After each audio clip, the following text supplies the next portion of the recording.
آپ دیکھ رہے ہیں نیازی نیوز کی ایک اور حسین پیشکش اور میں ہوں صادق امام نیازی۔ آج ہمارے شہر اکبر پور نگر پنچایت کوہتاف میں اجلاس عام کانفرنس کیا جا رہا ہے۔ ایک اور خبر، اس پروگرام میں اس کانفرنس میں ایک کتاب کی رسم اجرا بھی کی جائے گی، جس کتاب کا نام منظومات شمیم ہے۔ آئے ہوئے خصوصی مہمان مولانا مفتی محمد سہراب ندوی نائب ناظم امارت شرعیہ کے ہاتھوں سے کیا جائے گا۔ اس کتاب کی ترتیب و تدوین الحاج معین الدین خان صاحب کے چھوٹے صاحبزادے جناب کفیل احمد خان صاحب ایڈوکیٹ نے کیا ہے۔ منظومات شمیم میں حمد باری تعالیٰ، نعت مقبول صلی اللہ علیہ وسلم، منقبت و نظم سے بھری ایک کتاب ہے۔ اس کتاب کی بہترین نعت پاک نقیب احمد خان نے پیش کیا۔ آئیے دیکھتے ہیں اس پروگرام کو اور اس حسین منظر کو نیازی نیوز پر۔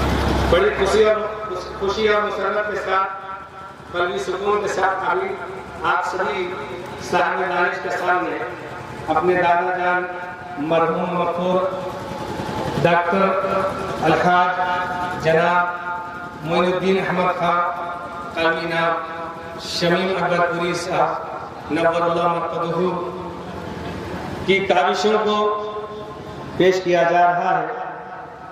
حضرت مولانا کے دست اقدس سے یہ کتاب ان کے گزر جانے کے بعد منظر عام پہ آ جائے۔ اسٹیج پر تشریف کرسی ہے۔ حضرت مولانا مفتی محمد سہراب ندوی قاسمی صاحب آپ تشریف رکھیں۔ حضرت کی شان میں کوئی بڑا تحفہ تو نہیں، مگر ایک بطور یاد اکبر پور کی جانب سے، اطراف کی جانب سے میں گزارش کرتا ہوں اپنے مولوی محمد رفیع احمد صاحب بڑے بھائی سے کہ حضرت کو شان پیش کریں۔ مولانا رفیع احمد صاحب اور مولانا رقیب احمد صاحب کے بعد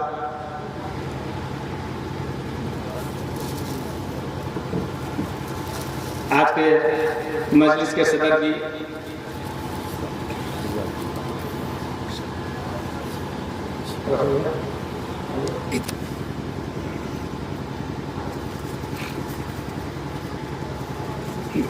مولوی شوکت علی صاحب، آپ سے گزارش کرتا ہوں کہ آپ حضرت مولانا عبداللہ جاوید ثاقبی صاحب کو بھی ہم سب کی طرف سے یہ چھوٹا سا محبت کا تحفہ پیش فرما دیں۔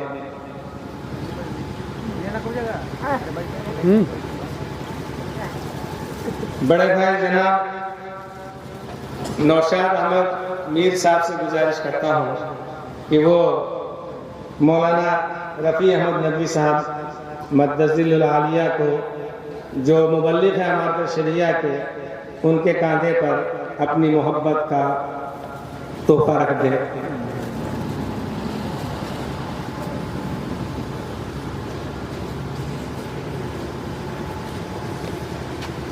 نقیب احمد کو دعوت دیتا ہوں کہ وہ مولانا فیروز احمد صاحب مبلغ امارت شرعیہ پھلواری شریف کے بھی کاندھے کو اپنے محبت کا تحفہ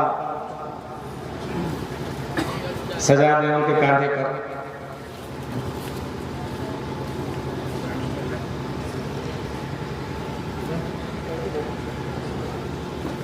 کیا کرے، کھڑا کرنا پڑ رہا ہے آپ لوگ کو۔ آپ لوگ تشریف رکھیں اور سب کے ہاتھ میں ایک ایک کتاب دے دیں اور کھلوا دیں۔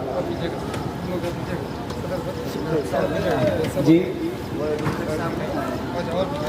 چھوٹے چچا جناب کفیل احمد خان صاحب کسی بہت ضروری مصروفیت کے تحت آج تشریف نہیں لا سکے۔ پتہ تو چلتا آپ لوگوں کو کہ اس کتاب کو منظر عام پہ لانے والے کون سی شخصیت ہیں۔ ہم نے ایک آدمی دوسرے سب پکڑ بھی سکتا ہے۔ جزاک اللہ خیر۔ آگے کر کے آپ لوگ ایک منٹ حضرت، یہ دادا کا شعر تھا۔ اب اس کے بعد